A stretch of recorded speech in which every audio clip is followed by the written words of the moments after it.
Bonjour à tous. Alors d'abord, tout d'un coup, je vous signale, voilà, je suis à BFM Business et BFM Business, les débats que vous suivez actuellement sont retransmis toute la journée sur le site de bfmbusiness.com. Également ce débat que je vais animer dans un instant, mais également celui de cet après-midi à 16h30 qui sera consacré au coût, à la compétitivité, à tous ces enjeux également, animé par Emmanuel Le Chypre. Vous pourrez retrouver tous ces meilleurs moments sur BFM Business. Ce sera dimanche prochain. Alors maintenant, pour revenir au cœur du débat et à ce qui va se passer dans un instant. Comme je disais, on parlait de l'Europe il y a un instant, mais évidemment, ce qui se passe en France, c'est nécessaire d'en parler. Quels sont concrètement les enjeux en la matière? À quelles évolutions peut-on s'attendre dans les prochains mois? Et évidemment, quelles seront les conséquences concrètes? Alors, j'appelle pour cela, ils vont me rejoindre dans un instant au salon, les 4 experts les plus reconnus sur le sujet, Madame Laurence Tubiana et Messieurs Jacques Percebois, Stéphane Rosès et Grégoire Santille.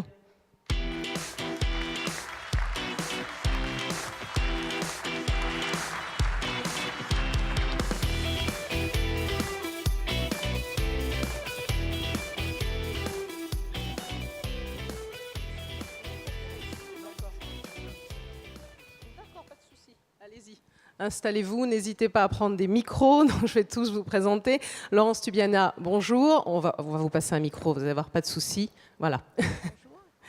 Donc directrice de la chaire développement durable de Sciences Po, évidemment, il faut le rappeler, facilitatrice du débat national sur la transition énergétique, un débat qui s'est achevé en juillet dernier. On attendait une loi de programmation pour la fin de l'année, ça sera en 2014, vous allez pouvoir nous en dire un peu plus évidemment sur ce calendrier. Également Jacques Percebois, bonjour, donc directeur du Centre de recherche en économie et droit de l'énergie, professeur d'économie à l'Université de Montpellier, et vous avez présidé la commission énergie 2050, elle était chargée, c'était en 2012, par le ministre de l'Énergie, Éric Besson, d'analyser tous les différents scénarios possibles en matière de politique énergétique pour la France et à l'horizon 2050. Stéphane Rosès, bonjour, donc ancien directeur général de l'Institut de sondage CSA. Vous avez maintenant votre propre cabinet de conseil, c'est ça, CAP, donc conseil à l'État, collectivités, entreprises. Et évidemment, vous allez voir avec nous et parler avec nous un petit peu du regard des Français en particulier sur ce débat et sur la transition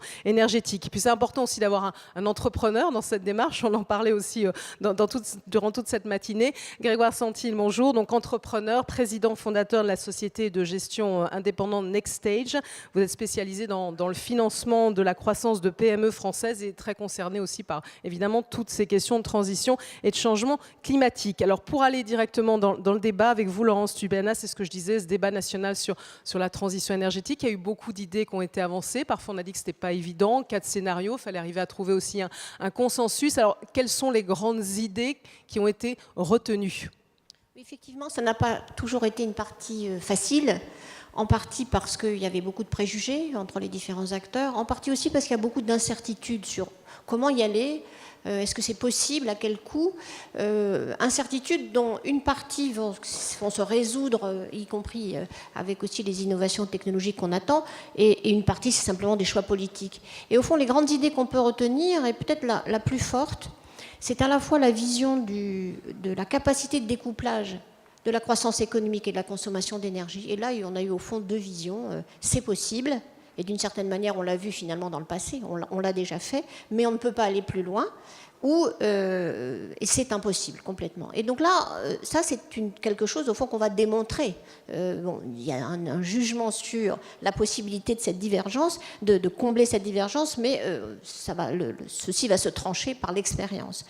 Il y a un deuxième type de divergence qui est de point fort, qui a été la question, surtout en France, dans ce pays jacobin, est-ce qu'on peut faire de l'énergie, gérer l'énergie autrement qu'avec un système centralisé? Et peut-être que la grande innovation de ce débat sur la transition énergétique, ça a été l'irruption de collectivités locales, de régions, de mairies qui ont dit, de citoyens d'ailleurs, puisqu'on a eu une grande journée citoyenne au moins dans 14 régions françaises, de se dire l'énergie, c'est pas un problème, c'est pas seulement les ingénieurs à Paris, c'est pas les grandes institutions qui le gèrent, c'est pas nos monopoles d'État qui sont aujourd'hui progressivement privatisés, mais c'est un problème local, parce qu'il y a de la biomasse, parce qu'il y a des usages, parce que l'énergie, c'est aussi la manière dont on vit.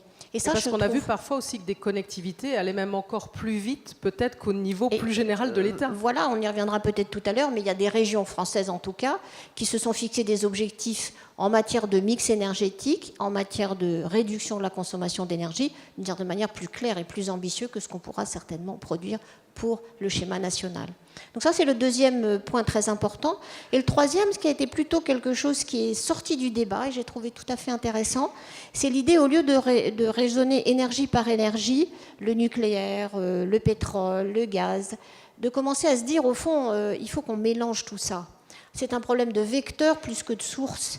Et puisqu'on doit aller vers un mix plus équilibré, notamment moins de nucléaire dans l'électricité, eh bien, il faut qu'on raisonne sur les liens.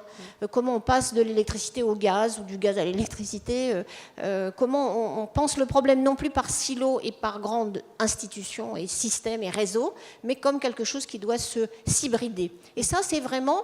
Et là, ça fait vraiment consensus, je trouve, l'innovation de cette discussion dans le débat de la transition énergétique. L'innovation avec quand même l'objectif, on l'a bien senti, qu'il fallait baisser très sensiblement la consommation d'énergie. C'était vraiment... Et puis François Hollande l'a avancé à la conférence environnementale très clairement. Qui n'est pas original. Hein. Tous les pays se posent la même question. Hein. Je reviens de Chine, j'étais en Chine il y a 15 jours. L'obsession chinoise, c'est quand même de réduire cette consommation d'énergie. Alors, on n'en est pas encore, mais on en est déjà à réfléchir très sérieusement sur le découplage. Mais quand on regarde, aussi différents qu'ils soient, le scénario britannique et le scénario allemand, c'est la même chose. Hein. On pourrait penser à la Suède ou au Danemark, c'est réduire de moitié la consommation d'énergie à l'échéance 2050. Donc oui, il y a des différences, mais en même temps, il y a un raisonnement sur la raréfaction ou le coût des ressources naturelles et aussi le changement climatique qui, quand même, pousse tout le monde dans l'idée d'une extrême sobriété. Alors Jacques Percevoix, vous qui avez suivi de près et anticipé les différents scénarios à l'horizon 2050, comment vous voyez ces choix? La France a-t-elle les moyens de cette transition? On se posera aussi la question à quelle échelle et à quelle échéance aussi. Alors je crois que partir des besoins énergétiques, c'est une bonne démarche. Donc l'efficacité énergétique, c'est indiscutablement une priorité. Mais ça a toujours été une priorité en France. Parce que si vous regardez les piliers de la politique énergétique française, c'est sécurité des approvisionnements, efficacité énergétique et compétitivité de l'énergie. C'est un point important. Alors il y a une spécificité française qui tient un peu à l'histoire. Il faut bien voir que la première transition qu'on a connue, c'est le passage du charbon au pétrole dans les années 60, quand le pétrole était bon marché et le charbon national coûteux. La deuxième transition, c'est quand on est passé au nucléaire après le choc pétrolier. Et à ce moment-là, bien, on a vu émerger ces trois piliers que je viens de citer. Puis on pourrait ajouter qu'aujourd'hui, il y en a un autre, c'est la décarbonisation, c'est-à-dire la priorité donnée aussi au réchauffement climatique. Alors, je crois qu'il y a un potentiel d'efficacité encore important. Si on raisonne en énergie primaire, on le voit sur le graphique, l'énergie nucléaire est la première énergie. Mais si on raisonne en énergie finale, ce sont les produits pétroliers qui sont la première forme d'énergie utilisée. 45% sont des produits pétroliers, l'électricité c'est 22%, le gaz c'est 21%. Donc il y a un potentiel d'efficacité dans les bâtiments, dans le transport. La question c'est à quelle échéance et quel financement. Il faut savoir qui paye. En général d'ailleurs c'est le consommateur qui paye. Alors je crois, si vous voulez, qu'à l'heure actuelle, il y a deux idées qui me semblent importantes. La première idée, c'est qu'on a besoin de toutes les énergies. Alors quand je dis on a besoin de toutes les énergies... Donc cette notion de mix dont parlait Laurence Tubiana, ça c'est vraiment incontournable dans le débat et on a besoin de toutes les énergies. Quand je dis toutes les énergies, c'est y compris le nucléaire et je dirais y compris les hydrocarbures non conventionnels si on en a. Je suis d'ailleurs très content que alors, l'Académie des sciences ait fait sortir il y a quelques jours un rapport qui dit... On ne sait pas s'il faut exploiter les gaz de schiste ou le pétrole non conventionnel, mais regardons si on en a. Je crois que c'est une bonne démarche. C'est-à-dire, au fond, ne pas s'interdire de faire appel à des énergies nationales qui pourraient peut-être être intéressantes. Même si vous voyez que ça fait débat actuellement en France. Oui, actuellement, c'est un débat important. Mais si vous voulez, de même, le nucléaire, je crois que donc, la première idée, c'est on a besoin de toutes les énergies. La deuxième idée, c'est il ne faut pas détruire de la valeur économique. C'est-à-dire, si on a investi dans, par exemple, le nucléaire, tant que les centrales nucléaires fonctionnent, je dirais, il n'y a aucune raison de les arrêter. Aujourd'hui, on voit d'ailleurs qu'on détruit de la valeur économique. On ferme des centrales à gaz qui ont été construites récemment.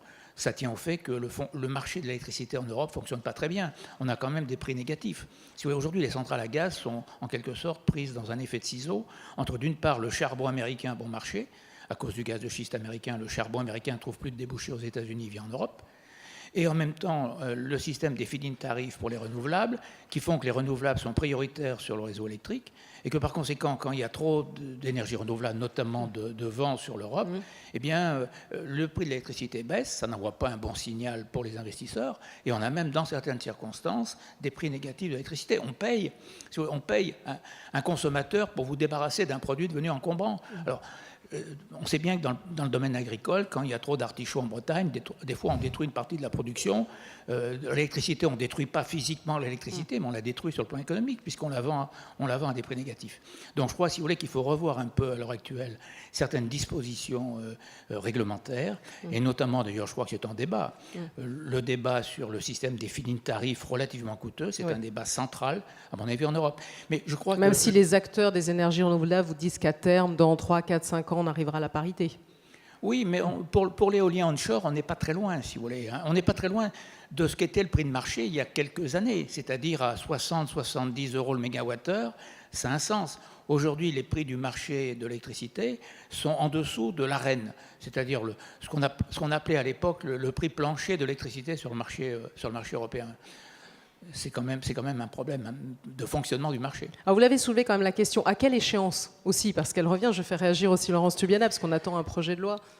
Oui, alors si vous voulez, moi je pense qu'en France, on a une efficacité énergétique qui est déjà relativement bonne. Les Français ont une efficacité bonne, ils émettent peu de CO2 grâce notamment au nucléaire. Alors, bon, je me méfie toujours des chiffres politiques, 20% en 2020, 30% en 2030, 50% en 2050. Heureusement qu'on s'arrête d'ailleurs en 2050, parce qu'après, ça pourrait poser problème.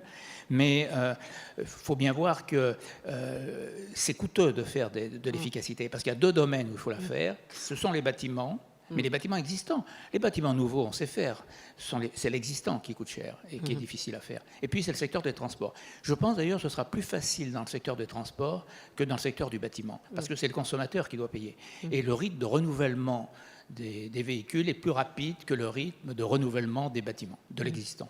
Alors je vais faire réagir Laurence Tubiana avant de me tourner vers les deux autres intervenants sur ces perspectives, les chances, nous dire aussi où est-ce qu'on en est de ce calendrier, puisque je parlais de cette loi de programmation. En tout cas, sur le calendrier de la loi, il semble que, en tout cas, d'abord, le gouvernement y travaille activement, donc on aura certainement un texte sur la table d'ici au tout début du printemps, probablement début mars. Je crois que l'avis du Conseil environnemental et social est prévu pour cette date-là, mars ou avril. Donc voilà pour les échéances.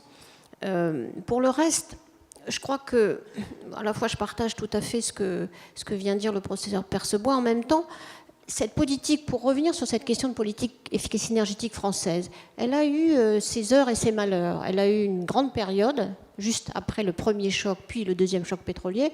Et après, on a quand même un peu baissé les bras. Je regarde, si je compare dans le bâtiment, les résultats en termes d'efficacité énergétique allemande et française. Bon, on peut se rendre compte que ce soit pour l'électricité ou pour la consommation des fossiles, on a plutôt traîné. Donc on a quelque chose qui est un rattrapage, me semble-t-il, tout simplement parce qu'effectivement l'électricité en particulier était bon marché. Donc je crois que cet aspect d'efficacité énergétique, et si j'en crois les industriels qui nous ont accompagnés dans ce débat sur la transition énergétique, des entreprises comme Schneider ou Saint-Gobain, ils nous ont aussi montré qu'il y avait des gains d'efficacité dans les bâtiments existants qui étaient facilement ou relativement facilement amortissables, non pas à 25 ou 30 ans, mais qu'on avait déjà des gains entre 7 et 10 ou 15 ans, c'est-à-dire quelque chose qui est raisonnable du point de vue d'un investissement. Mais que, évidemment, le problème était la nature des financements, la structure de financement, ceux, évidemment, auxquels le gouvernement doit s'attaquer dans les prochaines semaines, puisqu'on a prévu un débat et une conférence sur le financement pour, effectivement, traiter de ce sujet. Donc, je crois que, oui, on peut se dire que c'était pas mal ce qu'on a fait en France, et c'était bien, mais là, on a une deuxième phase à réfléchir, qui est à la fois d'abord de profiter des énergies qu'on n'a pas utilisées, et la biomasse en est une. On a, par rapport encore à nos collègues allemands, peut-être 3 ou 4 fois le potentiel de mobilisation de la biomasse comparé sachant aux qu'on est en ressources retard, on a à allemandes. peu près une dizaine de centrales biomasse en Oui, France, à peu près. On est loin de tout ce qu'on peut faire. Loin. Il est sûr qu'il faut qu'on revoie nos systèmes de feed-in tarif, bien sûr. Tous les pays y réfléchissent. On voit que le Danemark a commencé à faire des choses extrêmement intelligentes sur des tarifs qui progressivement performance diminue. Et bien sûr que ce système de feed-in tarif, il a été conçu pour des énergies dont on pensait qu'elles seraient des niches, pas des énergies qui occupent autant d'espace.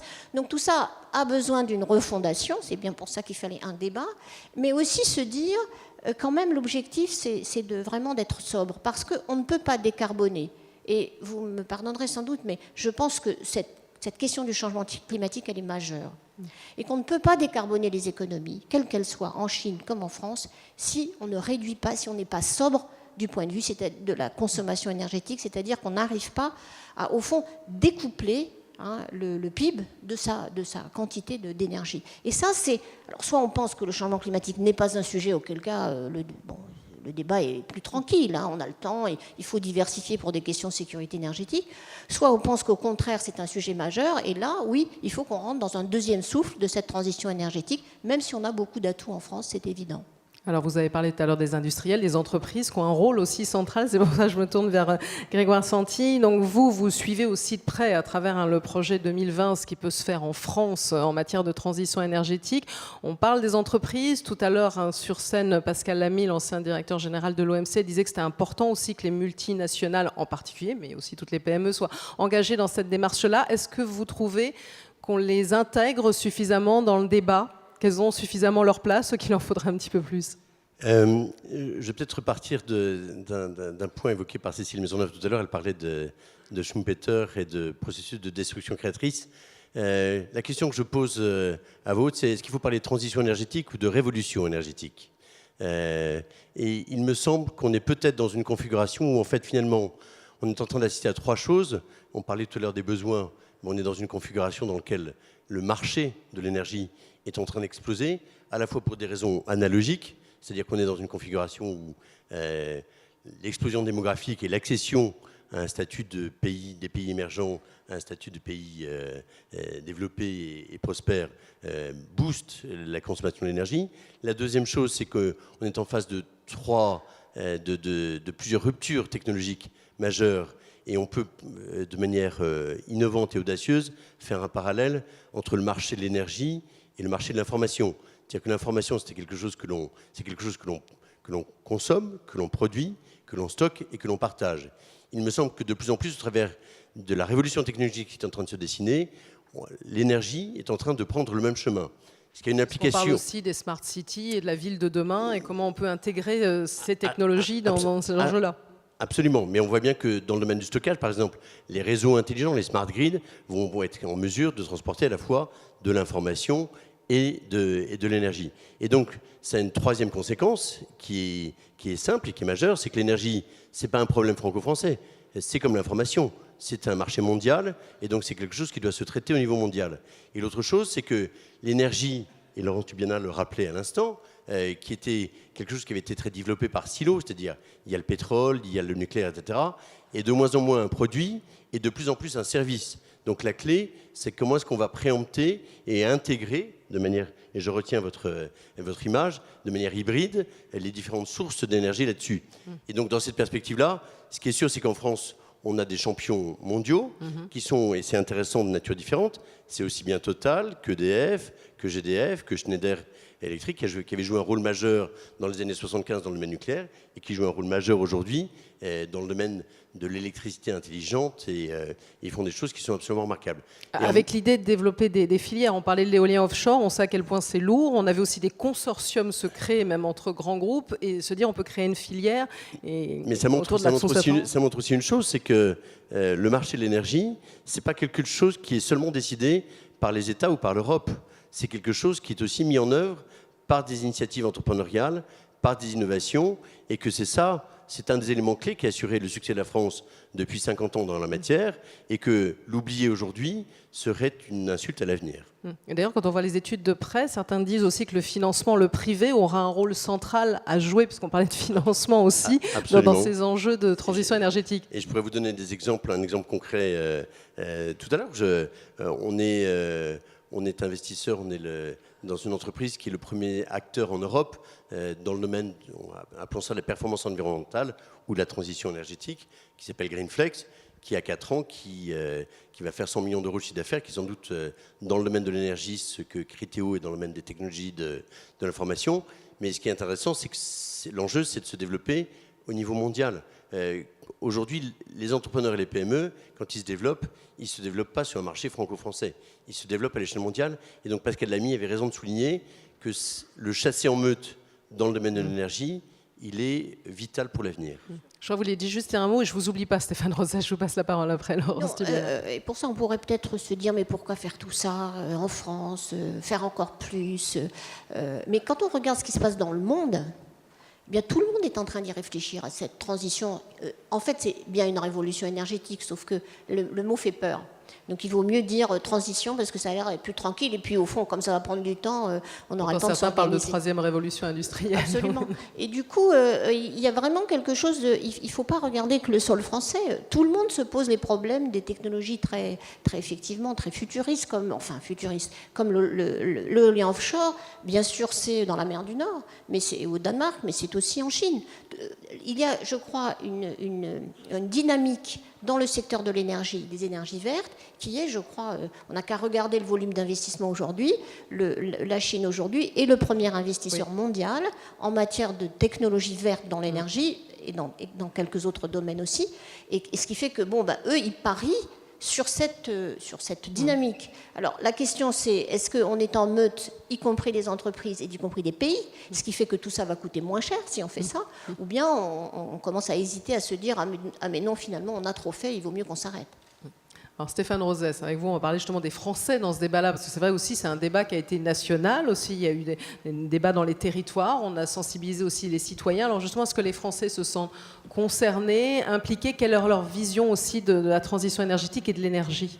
Ils se sentent concernés, leur attitude générale est une attitude qui dit très nettement il faut aller vers la transition énergétique. 85% pensent que c'est urgent, dont 40% très urgent.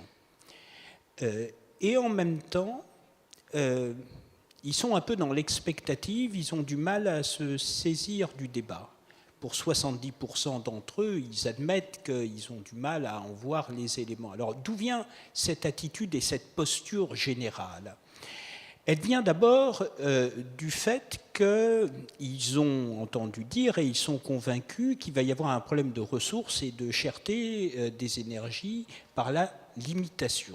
Deuxièmement, dans l'attitude à l'égard de l'environnement, ça a été dit, c'est la question climatique qui a fait changer le rapport des Français aux questions environnementales. Car la question climatique, avec son caractère à terme dramatique pour les sociétés, a été une sorte de déclic que la question de l'environnement, ce n'était pas seulement un supplément d'âme, mais c'était une question vitale.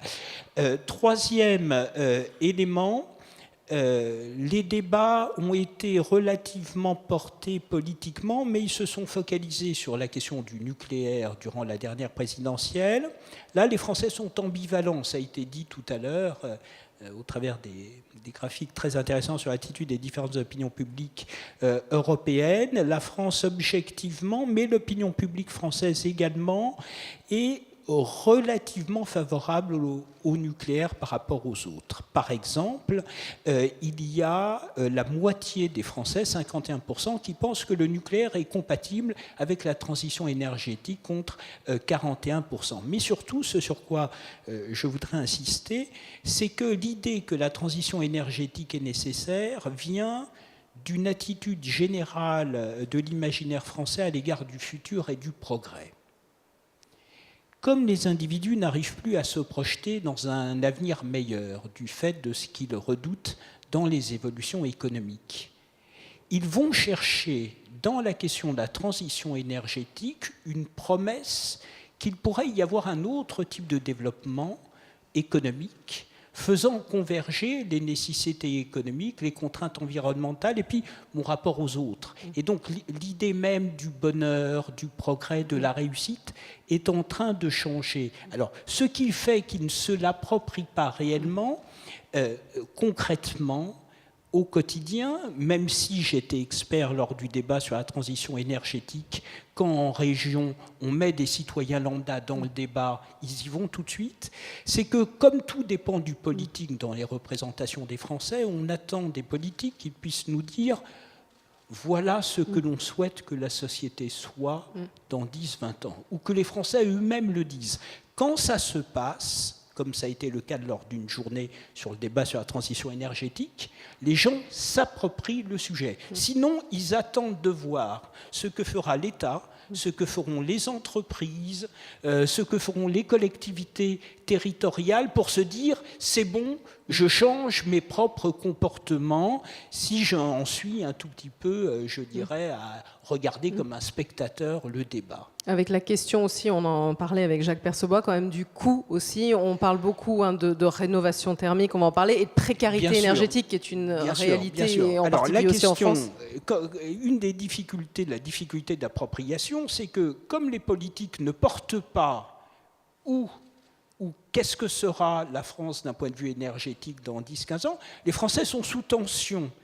À la fois, ils disent qu'il faut faire quelque chose pour l'environnement, et à la fois, il y a les contraintes économiques, les nécessités économiques. Et s'il n'y a pas un processus de débat ou de mouvement autour d'eux qui leur permettent de résoudre ça, il y a une difficulté. Alors la question du coût, à la question qu'est-ce que vous êtes prêt à faire personnellement? Eh bien du coup, normalement, c'est la maîtrise de l'énergie qui se met en avant. Alors il y a un petit lien avec ce que vous indiquez sur la précarité énergétique. 11% des Français nous disent être en état de précarité énergétique, c'est-à-dire une dépendance par rapport... Alors il y a 2 indicateurs essentiels, je ne rentre pas dans le débat, mais que vous connaissez ici dans la salle, mais 11% nous disent « je suis un précaire énergétique », alors que l'énergie, ce n'est pas seulement des biens vitaux, c'est aussi le lien aux autres, qui est quelque chose de très important, et 40% nous disent « je redoute de moi-même un jour parce que les coûts de l'énergie montent et que ça devient contraint et que du coup c'est quelque chose de vital. Donc il y a un débat là qui est ouvert où à la fois l'État mais les entreprises ont leur contribution à apporter. L'un ou l'autre. Jacques Percebois, avant de vous réagir, Laurence Tubiana.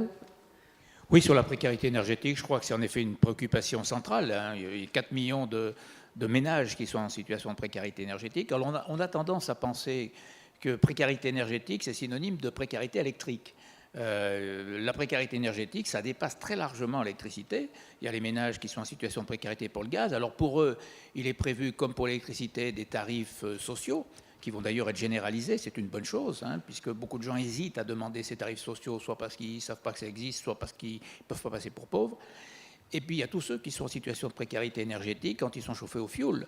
Et donc ça, on l'oublie un peu. Ceux qui vivent dans des logements qui ont été construits avant la RT 75. Et d'ailleurs, c'est souvent ces liés sont des logements sociaux, donc évidemment beaucoup de pertes d'énergie. Ou même des maisons dans la banlieue parisienne, des retraités qui vivent dans la banlieue parisienne qui sont chauffés au fioul et qui ont du mal à faire de la rénovation énergétique. Et eux, il n'y a rien a priori qui est prévu pour eux. Donc il faut également se préoccuper de ces gens-là. Oui, Stéphane Rosès. La mobilité, point tout à fait important, notamment j'ai mené une grande étude récemment dans les zones dites urbaines, où des populations ont dû s'éloigner des centres-villes pour accéder au logement et qui se trouvent, qui ont le sentiment que du coup elles sont piégées et dans une difficulté également. Donc effectivement, vous avez raison de dire que la précarité énergétique, c'est l'ensemble des énergies. Et ça a d'ailleurs été tout à fait remarquable. A priori, quand on est rentré dans ce débat sur la transition, on pouvait craindre cette opposition. Les associations s'occupant des consommateurs et des précaires voulant dire il nous faut des prix de l'énergie le plus bas possible. Et évidemment, pour rentabiliser, pour raisonner cette transition énergétique et aboutir à une maîtrise de l'énergie, il faut forcément des prix plus élevés. Et contrairement à cette opposition, il s'est passé tout à fait quelque chose de différent, où les associations de précaires ont été les premières à dire il faut qu'on sorte de la logique des tarifs sociaux. Il faut qu'on sorte de cette idée qu'il faut, bien sûr pas à court terme, mais qu'il faut simplement élargir les tarifs sociaux et les renforcer, parce que le problème, il est structurel. Il faut traiter la précarité de façon structurelle, parce que ceux qui sont précaires aujourd'hui, c'est déjà un groupe, et puis il y en a d'autres qui vont tomber dans cette précarité, y compris en raisonnant très simplement sur les dépenses de transport, pour l'essentiel, ou de chauffage. Et donc, il faut bien traiter cette rénovation des bâtiments, par exemple, ou ce problème de mobilité contrainte, comme une manière de traiter, au fond, la précarité énergétique. D'où l'idée, d'une part, de bouclier énergétique, et l'idée qu'il faut d'abord s'intéresser à la rénovation des bâtiments des plus pauvres pour traiter cette question au-delà de se cantonner aux tarifs sociaux. Et ça, 500 000 logements, pour le rappeler, à l'horizon 2017. J'ai trouvé que c'était un changement de perspective complètement, vraiment très, très intéressant. Je vais faire réagir Grégoire Santil, puis on va terminer et réagir globalement aussi sur la place de la France, finalement, dans tous ces choix dont on parlait tout à l'heure énergétiques. On a bien compris la nécessité du mix, la place des territoires qui est centrale, le local aussi qui sera important, le financement aussi. Grégoire Santil, et puis après les uns et les autres, votre ressenti sur la France et sa position peut-être particulière. Moi, je voudrais peut-être revenir sur... on parlait tout à l'heure de troisième révolution industrielle. Je voudrais peut-être revenir sur un arbre qu'on a dessiné et je voudrais partager avec l'Union, si c'est possible, qu'on le revoie. Et qui montre... Parce que je crois qu'il faut qu'on fasse attention de regarder la réalité en face. C'est-à-dire que, la demande d'énergie, elle explose. Elle explose au niveau mondial, mais paradoxalement, elle progresse aussi encore en France. Regardez tout simplement tout ce que nous consommons. Et là-dedans, il y a un élément qui est très important, c'est la consommation qui est générée par les technologies d'information. Je rappelle que les technologies d'information, aujourd'hui, ça représente 10% du total de la consommation énergétique mondiale. Et que, par exemple, les data centers de Google, à eux seuls, représentent la consommation de 2 centrales nucléaires. Et ceci est en train de croître de manière exponentielle. Même si le secteur réfléchit activement à comment faire pour réduire cette consommation. Deuxième chose que je voudrais rappeler, c'est que la troisième révolution industrielle, à la différence de la deuxième qui a mis 150 ans et la première qui a mis 400 ans pour se mettre en place, elle est en train de se mettre en place en l'espace de 35 ou 40 ans. Donc ça va très vite et donc il faut être très agile. Et donc pour être très agile, et en particulier par rapport aux ruptures technologiques, il faut se poser la question, comment est-ce qu'on fait pour être agile? Et je reviens par rapport à ce qu'a évoqué Pascal Lamy ce matin. On a des centres d'excellence. Il y a 3 domaines clés. Il y a la production de nouvelles sources, des sources d'énergie. Il y a le domaine de l'intégration, je reprends le terme hybride, comment rendre des bâtiments, des entreprises, des citoyens plus performants. Et puis ensuite, il y a tout le domaine de comment est-ce qu'on va développer des intelligences à la Facebook dans le domaine de l'énergie. C'est ça les 3 domaines. Donc il y a des choses absolument remarquables. Et sur lesquelles on a du potentiel en France, on a des start-up qui travaillent, et je fais un parallèle. Je fais un parallèle. C'est Serge Kampf qui avait inventé et créé Capgemini dans les années 60, et sur le savoir-faire français en matière d'intégration de services dans le domaine de l'informatique. Je crois qu'un des savoir-faire français va être dans ce domaine-là. Et on a bien vu que Schlumberger dans le domaine de l'extraction, eh bien c'est sur ça qu'il faut qu'on investisse dans l'économie du XXIe siècle. Et c'est ça qui assurera la compétitivité et la capacité à générer des coûts très performants pour l'ensemble des Français, y compris ceux qui sont en situation de précarité. Alors Stéphane Rosès aussi sur la France, la position de la France. Beaucoup de choses viennent d'être dites, effectivement. Lorsqu'on interroge les investisseurs étrangers sur les atouts de la France, il y a 2 éléments qui touchent notre secteur. Le premier, très certainement, la question du coût de l'énergie. Favorable, ce qui est un élément. Mais en même temps, effectivement, le fait que les Français en matière d'énergie sont tout à fait précurseurs. Et ça vient d'un aspect du génie français qui remonte loin dans notre histoire, qui vient de notre capacité à innover, à trouver, à se projeter dans l'avenir. Et là, je trouve, par exemple, sur la question de la recherche sur le gaz de schiste, qu'il y a une panne de notre pays, mais qui est une panne d'avenir. C'est-à-dire les Français peinent, et nos dirigeants, toute sensibilité confondue, et nos élites de façon générale, peinent à dire ce qu'est la mutation du monde, peinent à dire ce qu'est le monde, peinent à dire les atouts de notre pays. Hein. La réaction, c'est plutôt de dire la difficulté d'aller vers un changement de modèle. Oui, parce que c'est lié. La tendance spontanée de nos élites, maintenant, c'est de dire que c'est l'extérieur qui nous imposerait. Mais ce faisant, on éteint le génie français, qui est justement la capacité à se projeter dans l'avenir. Donc nous avons des atouts, nous avons un modèle, nous avons une façon de faire. Il faut seulement s'approprier la mutation du monde, non pas comme étant une perte, mais au contraire comme étant une chance, et il faut mettre en avant, effectivement, on le voit sur les territoires. Oui. Sur les territoires, les collectivités territoriales, les entreprises et les habitants ensemble. Fonctionnent, l'ADEME et tout ça, ça fonctionne très bien. Nous avons une panne nationale qu'il faut dépasser. Jacques Persemont. Oui, je dirais 2 choses. La première, je crois que ce qui fait la force de la politique énergétique française depuis la Seconde Guerre mondiale, c'est qu'on a toujours eu une vision industrielle des choix énergétiques. Ce qui explique d'ailleurs qu'on ait des entreprises performantes aussi bien dans le pétrole, dans l'électricité que dans le gaz. Je crois qu'aujourd'hui, ce qui manque probablement en France, mais peut-être la réponse est-elle européenne, c'est la même politique industrielle dans le domaine des renouvelables.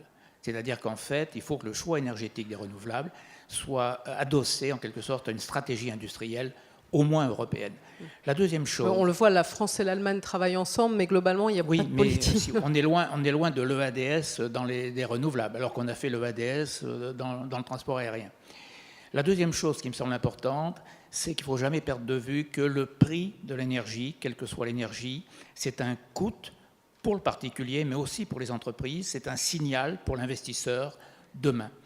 Et aujourd'hui, on le voit bien d'ailleurs, les Allemands, ils font payer leur transition par le consommateur domestique, pas par le consommateur industriel, ou moins par le consommateur industriel. Ils épargnent les très gros industriels.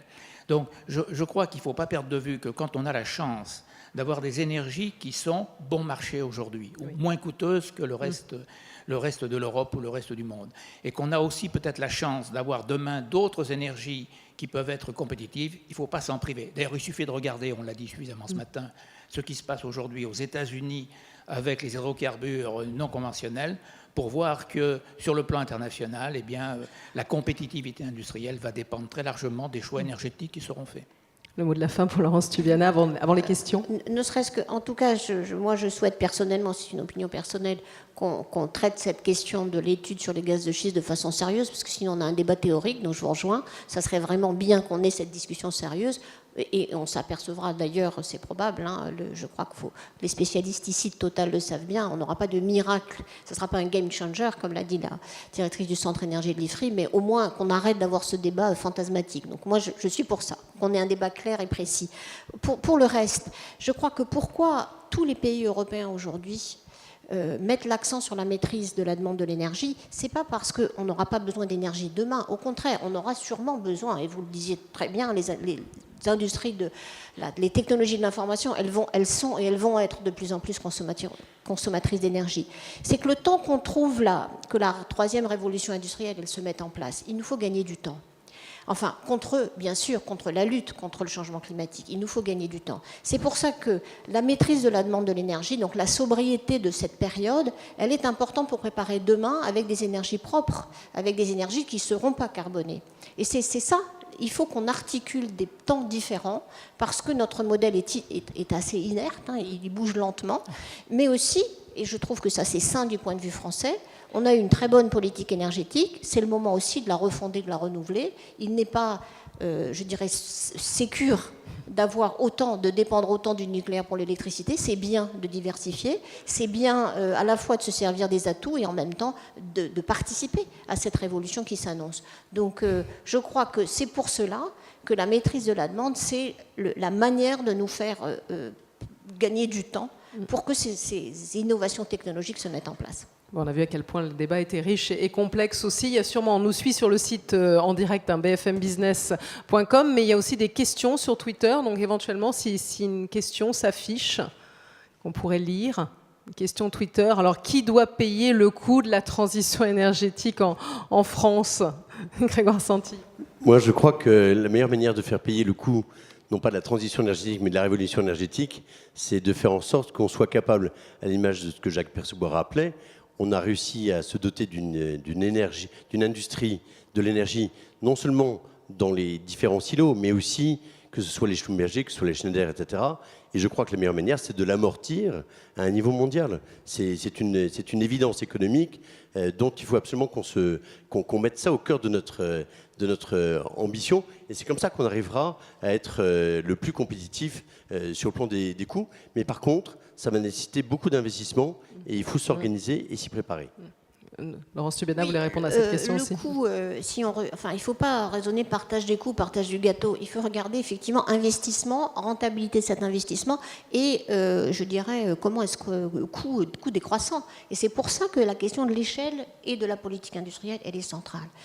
Je crois ça va être difficile, mais on est au moment où on peut déclencher une politique industrielle européenne sur le sujet, tout simplement parce que la situation de désorganisation est trop flagrante, et on peut explorer, à mon sens, avec un certain nombre de pays émergents, des chemins de coordination en matière de politique industrielle énergétique. Au fond, l'affaire photovoltaïque sino-européenne, c'est l'exemple de la non-coordination, mais c'est aussi l'exemple de la manière dont on peut voir comment on fait baisser les coûts des panneaux. Donc je crois que c'est dans cette direction-là qu'il faut aller, et aussi de trouver des solutions de financement qui soient adéquates. Je reviens sur un exemple quand même qui est frappant.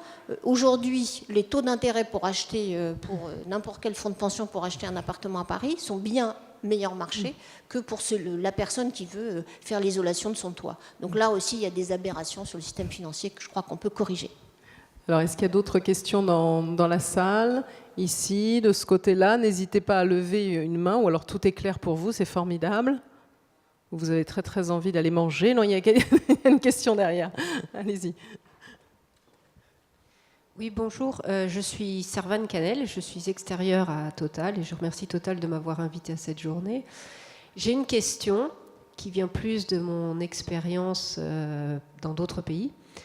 En Norvège, par exemple, vous interrogiez quasiment l'intégralité de la population, je ne sais pas à partir de quel âge, mais sans doute assez jeunes. Ils ont tous un avis sur l'énergie et le futur de l'énergie, ce que ça doit donner. En France, je ne suis pas sûre que nous ayons tous un avis là-dessus. Et je me demande comment est-ce qu'on peut rapprocher le débat sur la transition ou la révolution énergétique de ce qu'on appelle l'éducation nationale, par exemple. Stéphane Rosel, vous voulez réagir? Prenez un micro. Il y a sans doute éducation nationale, mais l'éducation nationale elle-même se mettra en mouvement si effectivement c'est approprié. Vous avez raison d'insister, il y a des différences culturelles selon les pays. Alors les deux obstacles en France, le premier c'est que spontanément, si c'est la question climatique, si c'est l'avenir énergétique, c'est l'intérêt général, si c'est l'intérêt général, c'est l'État. C'est l'État qui discute avec les entreprises et les associations, mais spontanément dans notre pays, c'est cette idée qu'on délègue à l'État le soin de dire ce que devrait être l'État général. Ou bien, et c'était l'exemple effectivement sur le débat sur la transition énergétique quand il y avait cette journée, on fait débattre les acteurs sur qu'est-ce que l'on souhaite pour demain. Je reprendrai l'exemple, monsieur, ce que vous disiez, Laurence et monsieur, sur l'arbre et tout. Je crois que c'est Piaget, le pédagogue, qui disait, vous prenez un arbre, vous le découpez en rondelles, vous remettez les rondelles les unes à côté des autres en dessous, c'est plus un arbre. Les politiques ont tendance, parce que les questions sont très compliquées, à couper en rondelles, pour les techniciens, les sujets. Mais du coup, ça empêche les Français de s'approprier ça. Parce que les Français veulent le pourquoi avant le comment. Et donc, le moyen de mettre les Français en mouvement, c'est d'abord une discussion sur l'avenir, de sorte que s'encastre la dispute et la diversité française, et ensuite on voit les moyens. Et pas l'inverse, comme souvent, la plupart du temps, c'est fait quand les sujets sont compliqués. Un mot, une réponse de Grégoire Santil, avoir une dernière question, allez-y. Ce que je peux partager avec vous, puisque dans le cadre de France 2020 qu'on développe avec Pierre Gattaz, je m'occupe de la partie vision, c'est-à-dire justement comment est-ce qu'on crée, comment est-ce qu'on définit une vision de la France à horizon à moyen et à long terme. Et on a fait une analyse, on en est à près de 500 rapports étudiés au niveau français et au niveau mondial. Ce qui est fascinant, c'est de voir le bruit en France et en Europe sur ce que j'appelle la partie transition énergétique, c'est-à-dire que c'est un bruit très social, très politique, et qu'on n'observe pas du tout de la même manière en Chine ou aux États-Unis, où le débat est plus posé sur des fondamentaux plus factuels. Est-ce qu'ils ont raison pour autant?